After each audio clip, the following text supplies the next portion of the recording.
Hey guys, இன்றைக்கி நான் உங்கள்கிட்ட எதை பற்றி பேச வந்திருக்கேன் அப்படின்னா பெயின் அப்படின்ற ஒரு விஷயத்தை பற்றி பேச வந்திருக்கேன். Can be mentally and physically. சில இடத்துல நம்ம எக்ஸ்போஸ் பண்ணிட்டோம், சில இடத்துல நம்மளால் அதை எக்ஸ்போஸ் கூட பண்ண முடியறதில்ல. இன்றைக்கி அதுக்கு நான் ரிலேட் பண்ணுற கேரக்டர் யார் அப்படின்னா டாம். டாம் வந்து நல்லா துருத்துருன்னு இருக்க பையன். அவனுக்கு ஸ்கூல் போக கொஞ்சம் கூட பிடிக்காது. ஏன்னா அவனுக்கு ஸ்கூலில் ஃப்ரெண்ட்ஸே பெருசாக கிடையாது. திடீர்னு அந்த ஸ்கூலுக்கு புதுசாக ஒரு பையன் வருவான். அவனு கூட நல்ல டாமுக்கு செட் ஆகி 2 பேரும் ஜாலியாக இருப்பாங்க. அந்த சமயத்தில் திடீர்னு அந்த புது பையனுக்கு உடம்புக்கு சரியில்லாமல் போது அவன் ஸ்கூல் ட்ராப் அவுட் விடுவான். டாமுக்கு மறுபடியும் ஒரு சோகம், மறுபடியும் ஒரு தனிமை, ரொம்ப கஷ்டப்படுவான்.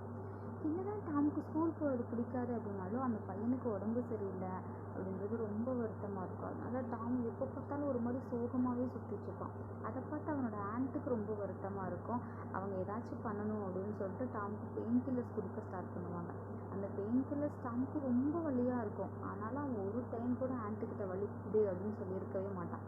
ஒரு நாள் அவனோட கேட் வந்து எதேச்சியாக அதை சாப்பிட்ரும். அந்த பெயின் கில்லர்ஸை சாப்பிட்டுட்டு அந்த கேட் ரொம்ப வலியில் துடிக்கும். ஆண்ட் வந்து என்னாச்சு டாம், என்ன அப்படின்னு சொல்லிட்டு கேட்கும்போது டாம் தெரியல அப்படின்னு சொல்லிடுவான். அப்போ ஆண்ட் பக்கத்தில் இருக்கும்போது பெயின் கில்லர்ஸ் அங்கே இருக்கும். அதை பார்த்து ஆண்ட் புரிஞ்சுப்பாங்க, பெயின் கில்லர் சாப்பிட்ட வழியில் தான் கேட் இப்படி துடிக்குது அப்படின்னு சொல்லிட்டு. அப்போ ஆண்ட்டுக்கு சடனாக ஸ்ட்ரைக் ஆகும், கேட்டுக்கே இப்போ வலிக்குதுன்னா அப்போ நம்ம டாம்க்கு எந்த அளவுக்கு வலிச்சிருக்கோம் அப்படின்னு சொல்லிட்டு. நமக்கு வலிக்கிற விஷயத்த மற்றவங்களுக்கு வலிக்காத மாதிரி கூட நம்மளால் சொல்ல முடியும். நமக்கு வலிக்குது அப்படின்றத நம்ம சொல்லாமல் இருக்கணும்னு அவசியம் கிடையாது. ஆனால் மற்றவங்கள ஹர்ட் பண்ணாமல் நம்மளால் சொல்ல முடியும். அதுதான் இன்றைக்கி நான் உங்களுக்கு கண்டென்ட்டாக கொண்டு வந்திருக்கேன். எதையும் யோசித்து மற்றவங்களை கஷ்டப்படுத்தாமல் பண்ணுங்கள். Bye bye guys.